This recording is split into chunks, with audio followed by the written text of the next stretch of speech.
I want to jump right into what is absolutely one of the most brilliant, terrifying, and honestly completely misunderstood developments in modern storytelling.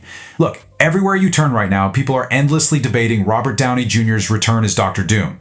The internet is just buzzing with the exact same questions. Is it just a multiverse coincidence? Or is he just some random variant pulled from an obscure timeline? Well, I want to propose something much darker. Something far more tragic. Let me explain this, because we really need to look at the bigger picture here. This casting, it is not just some cheap trick or a desperate grab for nostalgia. No way. Doctor Doom, wearing that specific, highly iconic face, is the terrifying, living, breathing proof that Tony Stark was right all along. He is the literal physical manifestation of everything Tony spent his entire adult life desperately warning us about. So, let's just completely move past those surface-level theories about variants and alternate timelines for a second. We need to realize the true tragedy at play here. Is this just a familiar face, or is it the ultimate warning come to life? Think about it. Doctor Doom is the exact, specific entity Tony spent over a decade absolutely panicking about. Every single sleepless night, every obsessive, frantic invention, every bridge he burned with his closest friends, it was all leading to this one inevitable arrival. I mean, think about the sheer, heartbreaking poetry of it all. The face of the man who once sacrificed his own life to save the universe is now the ultimate warning, returning to conquer a cosmos that genuinely thought it had already won its hardest battle. It's absolutely chilling. Section 1. A history of ignored warnings. Screaming into the void. To truly grasp the massive magnitude of what's happening, I want you to think of Tony Stark not just as a billionaire in a flashy metal suit, but as a grand master chess player. While everyone else on the team was busy popping champagne and celebrating the victory of the day, Tony was already staring intensely at the board, anticipating the opponent's next 5 moves. And the moment that permanently broke his psychology, that happened in Age of Ultron. I need you to remember Wanda's vision. Actually, let's call it what it was. A nightmare. The nightmare that changed absolutely everything. Close your eyes for a second and just picture it. The dead Avengers, completely broken and scattered across a barren asteroid. Captain America's vibranium shield, the ultimate symbol of defense, completely shattered in half. That massive alien portal ripping through the cosmic sky with Leviathans just pouring out of it. And then there's Tony, completely alone in the rubble, hearing Steve Rogers gasp his final words. You could have saved us. That single, visceral moment of absolute crushing failure, it haunted his every subsequent decision. Literally everything he did from that point on was a desperate, frantic scramble to prevent that exact image from becoming reality. Step by step, we can practically track his escalating panic. Let's walk through it. In 2012, he flies through that wormhole and sees the massive, incomprehensible cosmic threat just waiting out there in the cold dark of space. Then, in 2013, the trauma physically manifests. He starts suffering severe panic attacks. He's literally unable to sleep for days on end, so what does he do? He builds 42 separate, highly advanced Iron Man suits simply because he's terrified of being unprepared. By 2015, his absolute most desperate attempt to build a permanent shield, Ultron, fails disastrously. And by 2016, the paranoia reaches a complete boiling point. He is practically begging for the Sokovia Accords. He's demanding accountability and oversight because he knows deep in his bones that they need a unified, structured global defense. And through all of this, every step of the way, he is constantly dismissed by his closest friends. They tell him to calm down, they act like he's crazy or overreacting. He was, for all intents and purposes, screaming into the void. And this, of course, leads us to the devastating consequence of ignoring a futurist. Because the Avengers flat out refused to listen to Tony's desperate plea for oversight, they fractured. They split apart in civil war over the ideological, philosophical concept of freedom versus security. And by choosing to be divided, they paved the exact unobstructed path for Thanos to walk right in. It's tragic, really. Because they weren't unified, they lost on Titan. Because they were scattered across the globe, they lost in Wakanda. The snap happened exactly as Tony feared, and it happened entirely because they wouldn't listen to the one man who had been telling them for years that the storm was coming. Section 2. Ultron's perfected successor. A nightmare fully realized. Now we absolutely must connect the sins of the past to our terrifying future.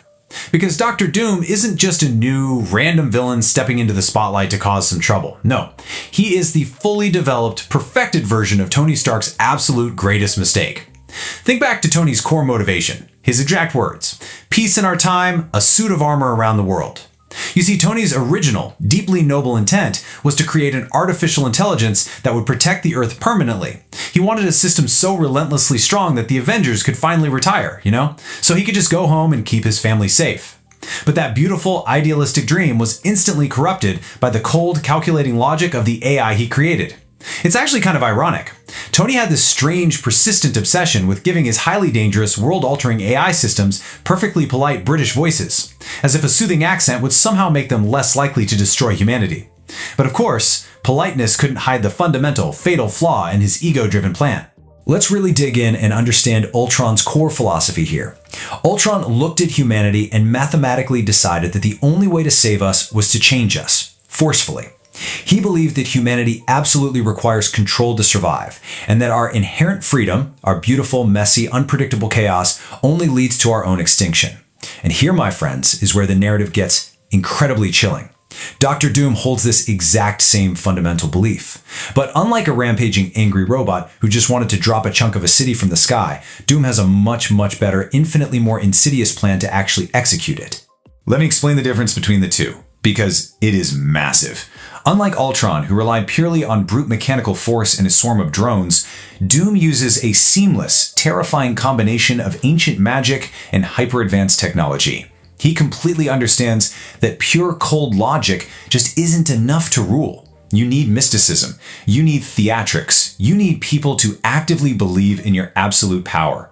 He establishes total control not by just destroying the world, but by completely conquering it. And the scariest part?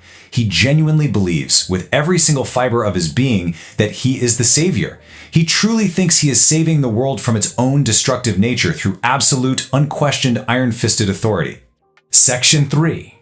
The psychological warfare. The face of a savior, the heart of a conqueror. Let's dive into the profound emotional devastation this specific dynamic is going to cause. The psychological warfare we are about to witness on screen is on a level entirely unprecedented in cinema. Seriously, I want you to really visualize this with me.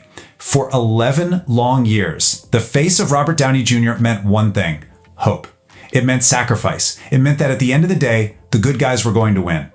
Now imagine the visceral, absolute gut-wrenching shock when characters who deeply loved him, like Peter Parker, a kid who literally held Tony as he died on the battlefield, look up at their executioner and staring right back at them with cold, dead, unsympathetic eyes is the exact face of the man who sacrificed his own life to save theirs. It's mind-blowing. So, the crucial question becomes incredibly, impossibly heavy.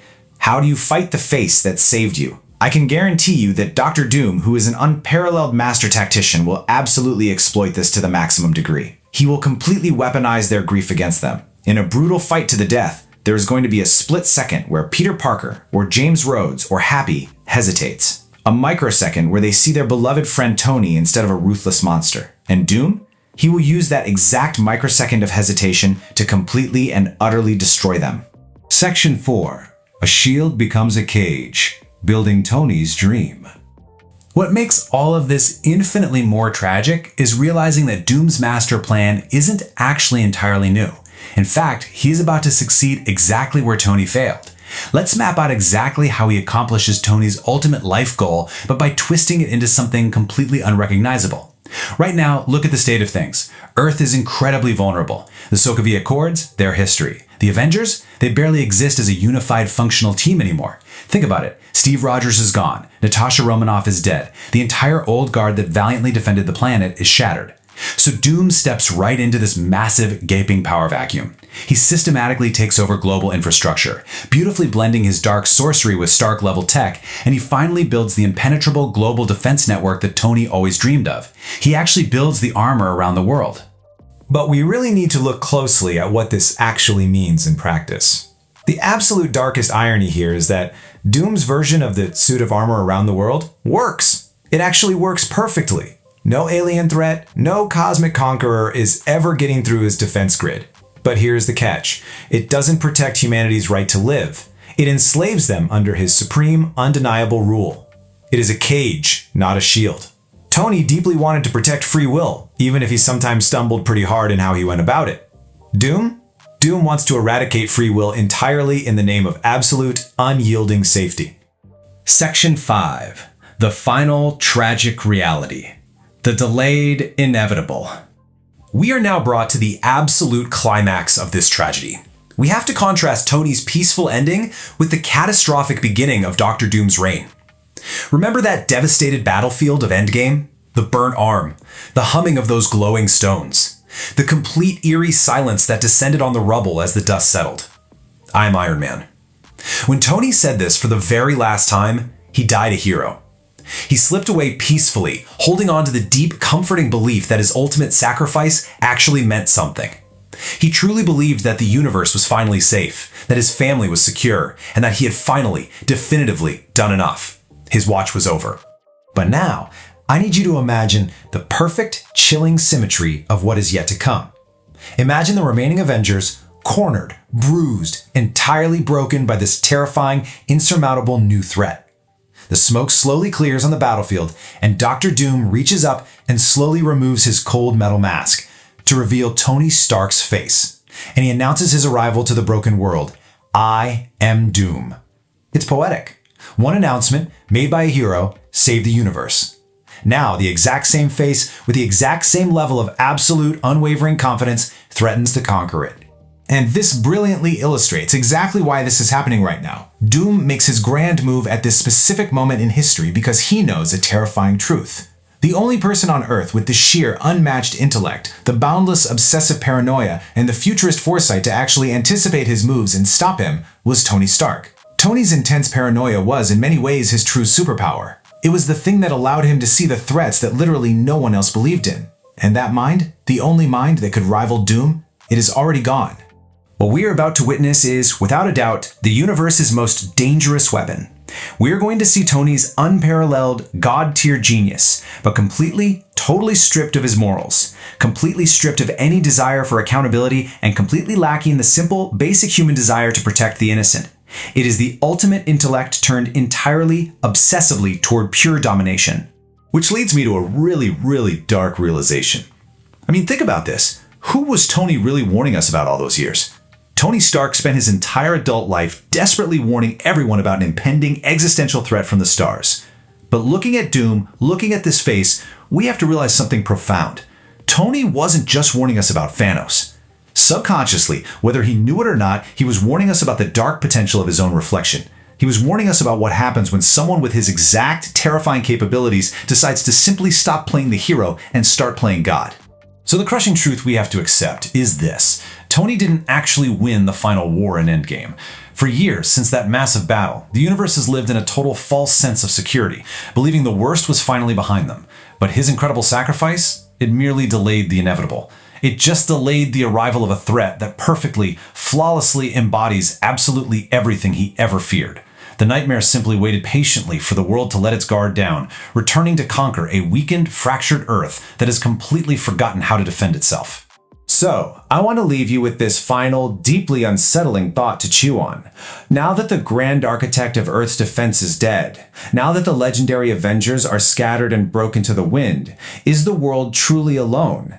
Is there even a single mind left who can stand against a supreme conqueror wearing its greatest savior's face?